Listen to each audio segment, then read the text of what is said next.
Clar, justament els economistes no és la nostra feina fer previsions, endevinar què passarà, perquè no som homes del temps, no tenim mapes, no tenim boles màgiques i per tant no és la nostra feina. I jo sempre els dic als alumnes el primer dia que la nostra feina s'assembla moltíssim a la feina d'un metge.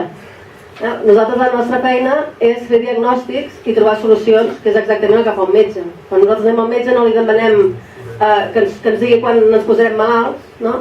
Sinó que el dia que tenim símptomes anem a veure'l i li demanem que ens faci un bon diagnòstic i sobretot que ens ajudi a curar, no? A superar aquesta situació. I això és una mica que fem nosaltres, els economistes, que és a partir d'un diagnòstic i intentar buscar una solució.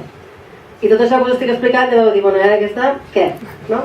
Doncs jo us volia dir que justament diagnòstics no en farem gaires perquè ja tots en sabem prou i tots patim prou a la pròpia pell la situació actual, sabem que ja estem malalts terminals, no? Que estem a la UTI, que tenim ja també respiració assistida i estem fatal, no? Això ja ho sabem tots, no va que ningú ens ho digui, però jo sí penso que aquest acte que estem fent avui té molt a veure amb el com jo penso que s'ha de solucionar tota aquesta situació que estem vivint. I ara m'intentaré explicar.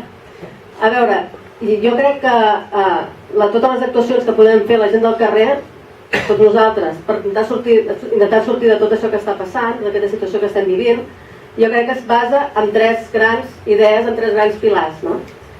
El primer pilar, jo crec indiscutiblement, és el treball. El treball, l'esforç, la constància, la perseverança, el continuar endavant. I això justament és que aquests alumnes han entès durant tot aquest procés que sense treball no hi havia resultats. I alguns ho han après molt aviat, uns altres els ha costat més temps aprendre-ho, uns altres ho han après massa tard, però al final tots han vist que sense esforç i sense treball no arribem enlloc. Això és el primer pilar. El segon pilar, que jo crec que també és molt important, és que hem de començar a fer funcionar més el coco, no? I hem de començar a fer servir la nostra creativitat, la nostra imaginació, val? I jo crec que també això els nostres alumnes ho han aconseguit.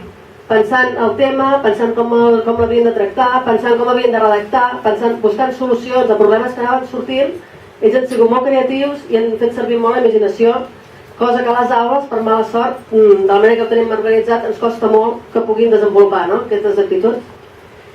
I llavors el tercer pilar, que jo penso que és molt important també, i és el que fa una mica més de respecte, és el tema dels nostres dirigents. No? Ara em miraran malament, però doncs, jo crec que és el moment que és decisiu que els nostres governants que comencin a entendre que les seves decisions són importantíssimes, que han de prendre decisions amb molta responsabilitat, però amb molt de sentit comú. I bueno, en aquest sentit, i el nostre àmbit petit, no? En aquest sentit no estem contents perquè les nostres entitats, com és l'Ajuntament, ens han cedit tot l'espai i com sempre amb totes les facilitats del món, i la nostra següent entitat, que també ha col·laborat, que és l'AMPA, doncs també ens ha ajudat, com sempre, ens ha donat tot el suport. Per tant, jo crec que aquest treball, aquest procés que heu viscut aquests mesos, jo crec que us pot servir per, de cara endavant, seguir, continuar i afrontar a la situació que estem i les futures situacions que tots ens anem trobant al llarg de la vida.